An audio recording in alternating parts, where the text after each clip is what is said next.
नमस्कार, मैं हूं डॉक्टर अनीता शर्मा। मैं एक मानसिक रोग विशेषज्ञ हूं, साइकियाट्रिस्ट हूं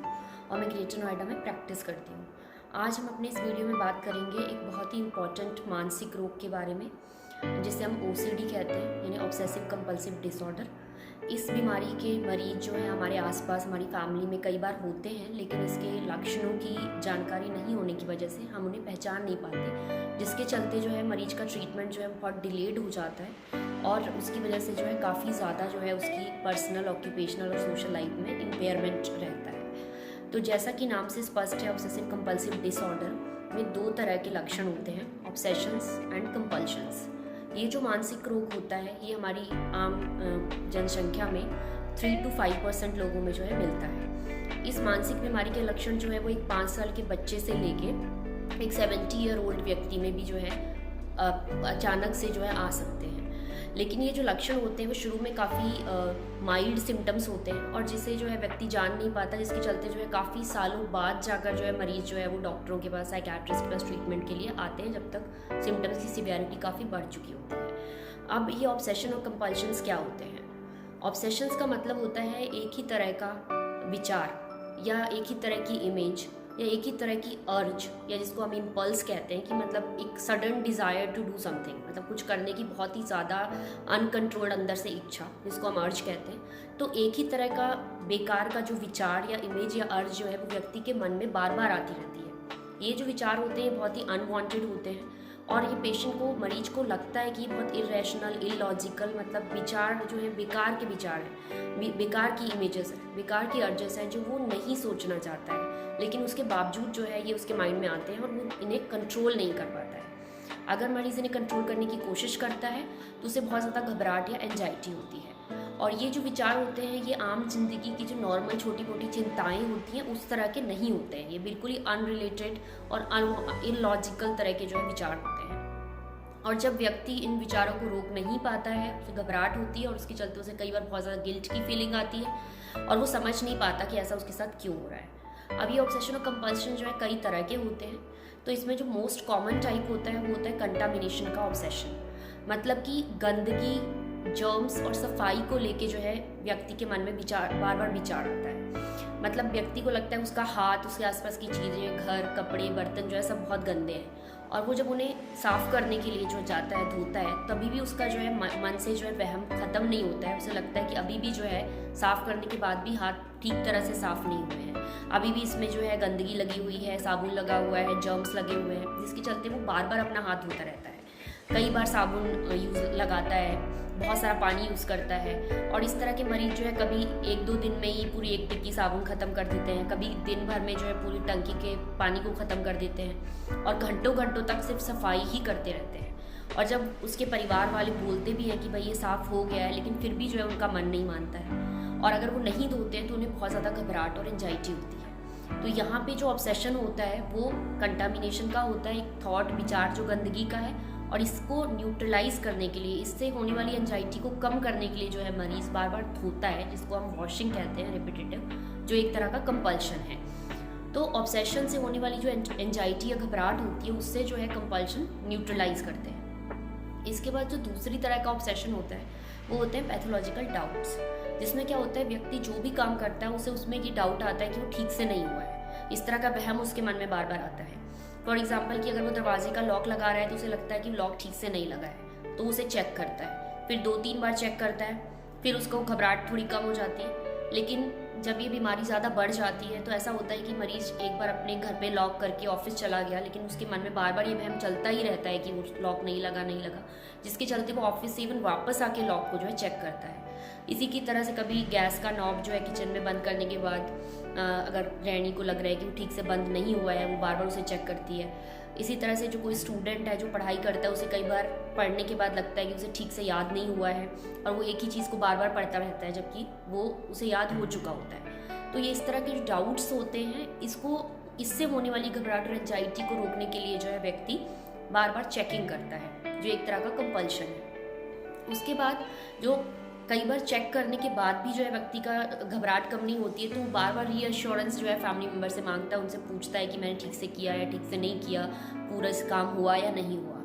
इसके बाद जो तीसरी तरह का ऑब्सेशन होता है वो सिमेट्री का ऑब्सेशन होता है, जिसमें व्यक्ति को लगता है कि हर चीज़ जो है घर में एकदम अरेंज्ड होनी चाहिए, चीज़ें बिल्कुल उनकी जगह पे होनी चाहिए, टेबल पे सब सामान जो है वो लाइन में अरेंज्ड लगा होना चाहिए, स्पेसिफिक तरीके से सेट होना चाहिए, दीवार में चीज़ें बिल्कुल सेंटर में होनी चाहिए, अलमारी में कपड़े एकदम सलीके से लगे होने चाहिए। और इस तरह से जो आपको लग रहा होगा सुनने में कि ये तो एक नॉर्मल साफ़ सफाई की तरह से हर व्यक्ति को होना चाहिए, लेकिन जो ओसीडी में जो कंसर्न होता है इस जो अरेंजिंग और सिमेट्री को लेके कंसर्न बहुत ज़्यादा होता है कि व्यक्ति जो है बार बार उसको अरेंज करता रहता है, चीज़ों को ऑर्डर में रखता रहता है, और थोड़ा सा भी इधर उधर होने पर उसे बहुत ज़्यादा घबराहट या एंजाइटी होती है, और वो जो है बार बार एक पूरा दिन अपना सामान या घर ही अरेंज करता रहता है और अपनी बाकी नॉर्मल कामकाज की जो एक्टिविटीज़ होती हैं, उसकी ड्यूटीज़ होती हैं या पढ़ाई होती है, उस पर ध्यान नहीं दे पाता है। इस सिमेट्री के ऑब्सेशन के बाद जो एक चौथे तरह का ऑब्सेशन होता है, जिसमें व्यक्ति को एक ही तरह की रिपीटेटिव सेक्सुअल या वायलेंट और अग्रेसिव अर्जेस और थॉट्स या इमेजेस आती हैं। इसमें क्या होता है कि या तो व्यक्ति को बार बार इस तरह की डिस्टर्बिंग सेक्सुअल इमेजेस आएंगी जो उसके अपने फैमिली मेम्बर्स के बारे में, अपनी माताजी, अपनी बहन के बारे में, अपने क्लोज फैमिली मेम्बर्स के बारे में होती हैं, जो व्यक्ति नहीं सोचना चाहता है, पर इस तरह के थॉट्स और इमेजेस उसके दिमाग में अपने आप आते हैं, अनकंट्रोलेबल होते हैं, जिसके चलते उसे बहुत ज़्यादा गिल्ट होती है, बहुत ज़्यादा घबराहट और गिल्ट की फीलिंग आती है, और वो चाहकर भी इन थॉट्स और इमेजेस को रोक नहीं पाता, और बिकॉज ऑफ गिल्ट के चलते वो अपने फैमिली मेम्बर से ये चीज़ें शेयर भी नहीं कर पाता है। कभी कभी मरीजों को बहुत ही वियर्ड तरह के वायलेंट और एग्रेसिव अर्जेस या इमेजेस आती हैं कि जैसे वो सामने वाले व्यक्ति को मार रहे हैं, उन पे स्पिट कर रहे हैं, या उन पे जो है नाइफ या सीजर जो है वो उनको स्टैब कर रहे हैं, इस तरह की उनके मतलब चाकू जो घोंप रहे हैं, इस तरह की उसे इमेज आएगी, या अंदर से बहुत तेज़ अर्ज आएगी कि वो ऐसा कर दे, तो वो अपने आप को रोकने की, कंट्रोल करने की बहुत कोशिश करते हैं, और कभी डर भी लगता है कि कहीं वो गलती से ऐसा कर ना दे अपने फैमिली मेम्बर या अपने आसपास के लोगों के साथ में।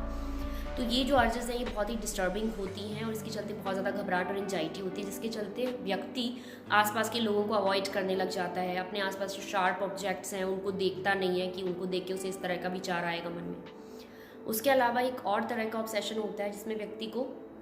किसी भी अपनी बॉडी की मूवमेंट या बॉडी पार्ट्स के ऊपर बहुत ज़्यादा फोकस उसका बढ़ जाता है, हाइटेंड अवेयरनेस हो जाती है कि जैसे व्यक्ति को अपनी लिप मूवमेंट्स जो हैं वो बहुत ज़्यादा नोटिस करने लग जाता है, अपनी आई ब्लिंकिंग को नोटिस करने लग जाता है, अगर वो च्यूई कर रहा है, रोटी चबा रहा है तो उसकी कैसे लिप्स हिल रहे हैं, कैसे टंग हिल रही है, इस चीज़ को नोटिस करने लग जाता है, अपने सामने वाले व्यक्ति की आई ब्लिंकिंग को, लिप मूवमेंट को, कैसे वो बात कर रहा है, उस सब चीज़ों पे उसका बहुत ज़्यादा ध्यान जाने लग जाता है, वो ना चाहते हुए भी जो है उसका ध्यान इन चीज़ों पे जाता है, और वो जो बात वहाँ बोली जा रही है उस पर वो सुन नहीं पाता, क्योंकि उसका ध्यान सिर्फ और सिर्फ मूवमेंट पे फोकस हो जाता है, और वो ऐसा नहीं करना चाहता है, जिसके चलते भी उसे बहुत ज़्यादा डिस्टर्बेंस और डिस्ट्रेस होता है।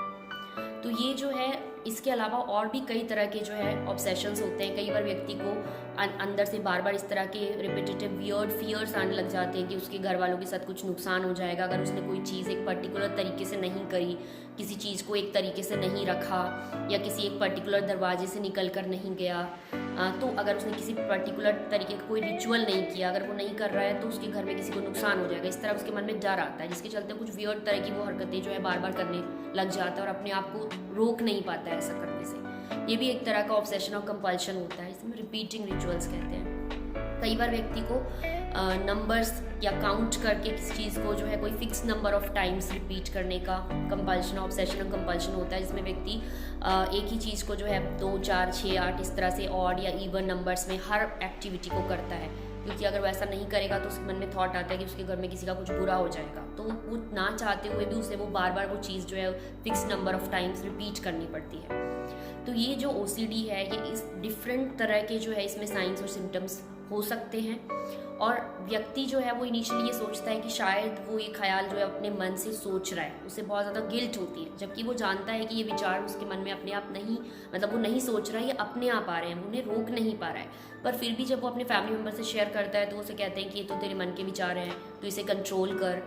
तो इसके चलते जो है व्यक्ति का ट्रीटमेंट बहुत डिले होता है, और इन रिपीटेटिव थॉट्स और ऑब्सेशंस और कंपल्शंस के चलते हुए व्यक्ति के घंटों जो है एक दिन में जो टाइम होता है वो वेस्ट हो जाता है, क्योंकि वो इसी ऑब्सेशन और कंपल्शंस में बिजी रहता है, ना वो अपनी पढ़ाई पे फोकस कर पाता है, ना अपनी डेली रूटीन की एक्टिविटीज़ और कामकाज को ख़त्म कर पाता है, ना फैमिली और फ्रेंड्स के साथ टाइम स्पेंड कर पाता है, तो उसकी पूरी लाइफ डिस्टर्ब हो जाती है। और बहुत बार पेशेंट के साथ साथ उसके जो फैमिली मेम्बर्स होते हैं वो भी उसके ऑब्सेशन और कंपल्शंस में इन्वॉल्व होते हैं, जहाँ वो फैमिली मेम्बर्स को कहते हैं कि जैसे फॉर एग्जाम्पल हाथ धो रहे हैं तो बहुत बार हाथ धोते धोते धोते धोते उन्हें लगता है कि अब अगर वो टैप को छुएंगे तो हाथ फिर गंदा हो जाएगा, तो फैमिली मेम्बर को बोलते हैं कि आप टैप बंद कर दो। या किसी भी चीज़ से उन्हें घर से बाहर निकलना है, उन्हें लगता है दरवाज़ा गंदा है, वो नहीं छूना चाहते, तो उन्हें कहेंगे आप खोल दो। तो इस तरह से जब फैमिली मेम्बर उनके कंपल्शंस और ऑब्सेशन का पार्ट बन जाते हैं तो ये उनकी बीमारी को और बढ़ावा देता है और उससे उनके फैमिली मेम्बर्स को बहुत इरिटेबिलिटी होती है, चिड़चिड़ापन होता है, उनका भी बहुत टाइम वेस्ट होता है। तो जैसे कि आप समझ रहे हैं कि OCD जो है वो एक मरीज ही नहीं, एक पूरी फैमिली की लाइफ को जो है डिस्टर्ब कर देती है इस तरीके से। और इस बीमारी का जो है इलाज संभव है। ये बीमारी OCD क्यों होती है?